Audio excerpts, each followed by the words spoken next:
and welcome to our kids service. We're so excited for you to see everything that we have for you. But before we do that, we need you to stand up, make some room, because we're gonna jump into some worship.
Maybe it's the batteries. No, there's batteries in there. I just can't get the remote to work. Like, what is it? It's not doing anything.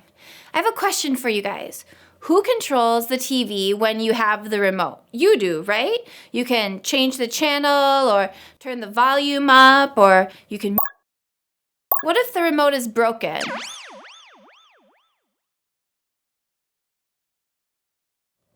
Can you hear me now? Oh, okay, that's better. What was I saying? Yeah. So what happens if this remote was broken and it just did whatever it wanted? It changed channels whatever it wanted. It increased and decreased the volume randomly. It turned off in the middle of a huge play during your favorite sport. Sometimes we can act like a broken remote, doing whatever we feel like, even when it's not right. But when we let God guide us, we have self-control. Self-control is choosing to let God be in charge instead of letting our emotions control us. Today, we're going to be talking about self-control, one of the fruits of the Spirit. We'll see how even the wisest man, King Solomon, struggled because he didn't practice self-control. The Bible lists the fruit of the Spirit in Galatians chapter 5, verses 22 through 23. How many can you guys list off now? We've been spending the last 9 weeks in this. Let's go through the verse together. The Holy Spirit produces this kind of fruit in our lives: love, joy, peace, patience, kindness, goodness, faithfulness, gentleness, and self-control. There's no law against these things. The fruit of the Spirit helps us become more like Jesus. And when we live out these traits, we show others how much God loves them. When we live out the fruit of the Spirit, we are living the sweet life. Before we learn more about self-control today, though, let's start with our big answer. What is the big answer? It's the answer to the big question. This is a question that you should get from that important adult in your life, and that is, what did you learn in kids' church today? Our big answer for today is God helps us with self-control. And our memory verse for this series comes from the book of Galatians. And it says, since we are living by the Spirit, let us follow the Spirit's leading in every part of our lives. That's Galatians chapter 5, verse 25. Today, we're going to take a look at the life of King Solomon. King Solomon was one of King David's sons, and King Solomon had everything: wealth and power, and most importantly, wisdom from God. Solomon was younger when he became king. He was around 20 years old, but he showed his love for God by obeying God's laws and offering sacrifices. God was really pleased with the way that Solomon was behaving. In 1 Kings chapter 3, we read about a time that God appeared to Solomon. God told Solomon, ask for anything you want me to give you. How do you think Solomon responded? How would you respond if God said you could ask him for anything you wanted? That's a pretty big thing, right? Would you ask for the latest toy or a video game? A new puppy? Or maybe a pet alpaca, $1 billion, an endless supply of trolley gummy worms? What would you ask for? Solomon, though, answered God by saying, give me a heart that understands. Then I can rule over your people. I can tell the difference between what is right and what is wrong. Solomon asked for a heart that understands. He asked for wisdom. That's probably not something that many of us would think to have asked for, if we're being honest. God was so happy with what Solomon asked for. He replied, you have not asked to live for a long time. You have not asked to be wealthy. You have not even asked to have your enemies killed. Instead, you have asked for wisdom. You want to do what is right and fair when you judge people. Because that is what you have asked for, I will give it to you. I will give you a wise and understanding heart. That's found in 1 Kings chapter 3, verses 11 and 12. Not only did God give Solomon wisdom, but he gave him everything else he didn't ask for: wealth, honor, greatness, all of that on top of the wisdom that he did ask for. But even though Solomon was wise, he had a big problem. He didn't have the best self-control. Self-control is choosing to do what is right even when you don't feel like it. It means stopping yourself from doing something wrong, even if it seems fun or like the easier option. See, God had told the Israelites not to marry people from other nations who worshiped false gods. He told the Israelites that if they did marry people from other nations, that their hearts would be turned towards their gods and away from the one true God. But Solomon ignored God and married many foreign wives. And instead of staying faithful to only worshiping God, Solomon let his wives influence him, and he worshiped false gods too. Solomon had all the wisdom in the world, but he didn't choose to control his choices. And because of that, he turned away from God, and his kingdom suffered because of it. A lot of people think that if you're smart, you'll always make good choices. But Solomon shows us that wisdom isn't everything. You have to rely on God to help you control your actions. Think about this. Have you ever wanted to yell at your siblings because they took your toy? Or maybe you felt like eating all of your Halloween candy in one day. Have you ever been tempted to lie so you wouldn't get in trouble? It's easy to do whatever we feel like doing, but self-control means God is behind the wheel, not our feelings. When we rely on our own strength, we can mess up. But when we ask God for help, He gives us the strength to say no to bad choices. So, what are some ways that we can practice self-control in our everyday lives? We can practice self-control with our words. Instead of shouting at your siblings when you're mad at them because they won't let you pick a movie to watch, take a deep breath and speak kindly. You can also practice self-control with your actions. If you ever find yourself so angry that you feel like hitting someone or lashing out in another physical way, walk away instead. Remove yourself from the situation and pray to God to give you self-control. Here's a big one. You can practice self-control with your time. Instead of maybe coming home and jumping on your favorite video game platform and playing games as soon as you get home from school, finish your homework first. Take care of your chores and your responsibilities before you start anything else. And we can practice self-control with our emotions. When you start to feel upset, angry, or frustrated, pray and ask God to help you stay calm. Take some big, deep breaths to calm yourself. Let God take control of the situation and not your emotions. King Solomon had wisdom, but he didn't rely on God for self-control, and it led him away from God. And we don't want to make the same mistake. Remember what our big answer says. God helps us with self-control. Okay, let's see if I can get this remote to work again. Oh my goodness. Oh, look, I almost forgot to tell you guys what kind of fruit that is from weeks ago. It's called a cloudberry. I'd love to be able to try one. What else is there? It's time for Memory Verse Breakdown!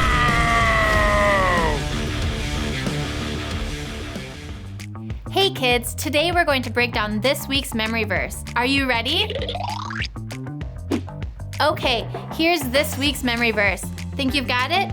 Try saying it out loud.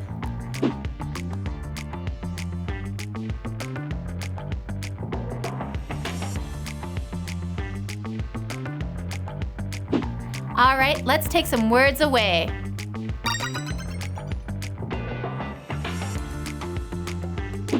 You think you still got it? Try saying it out loud again.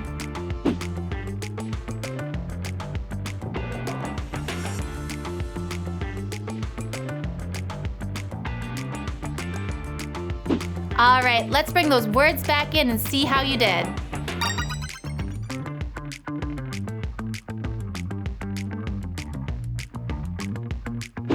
Did you get it right? Awesome! Well, that's this week's memory verse breakdown. How'd you do? Memory Verse Breakdown!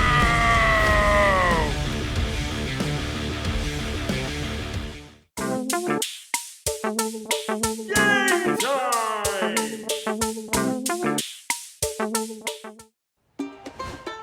Hi friends! Today we're gonna get up close, like really close, to some amazing sea creatures. I'll show you a close-up image of an animal that lives in the sea. As soon as you think you know what it is, shout out your answer. Are you ready? Let's go! What do you think this first image is?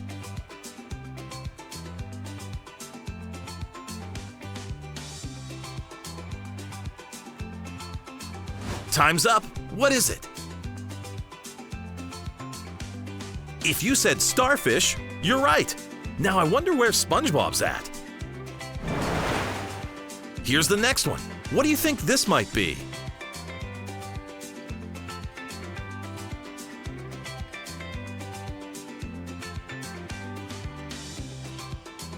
Time's up. What is it? If you said pufferfish, you're right. Now don't go getting all puffed up. I wonder what this could be.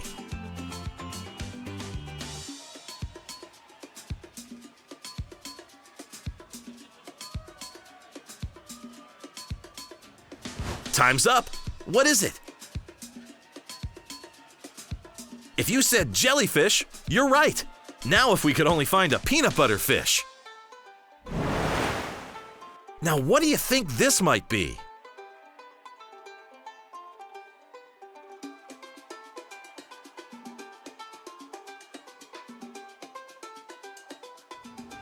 Time's up. What is it? If you said sea turtle, you're right. Give me a high fin. Study this next one carefully. Shout it out if you know it.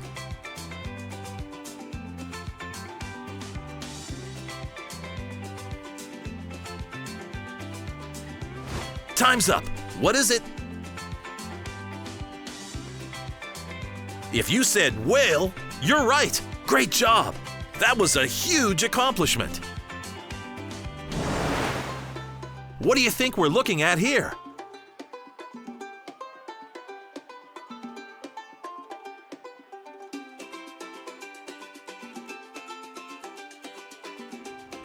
Time's up.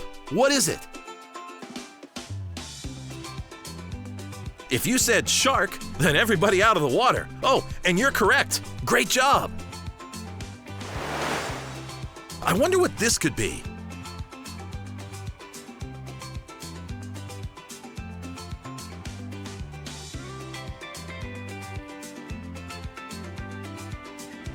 Time's up. What is it? If you said clownfish, you're right. I'm not even joking. You got it right. What do you think we're looking at here?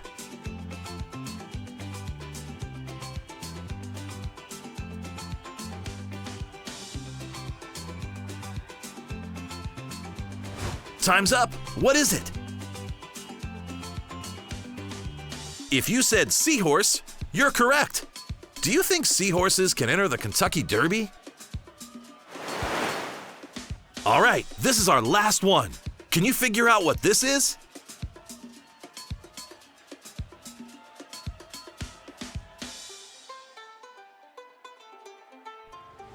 Time's up. What is it?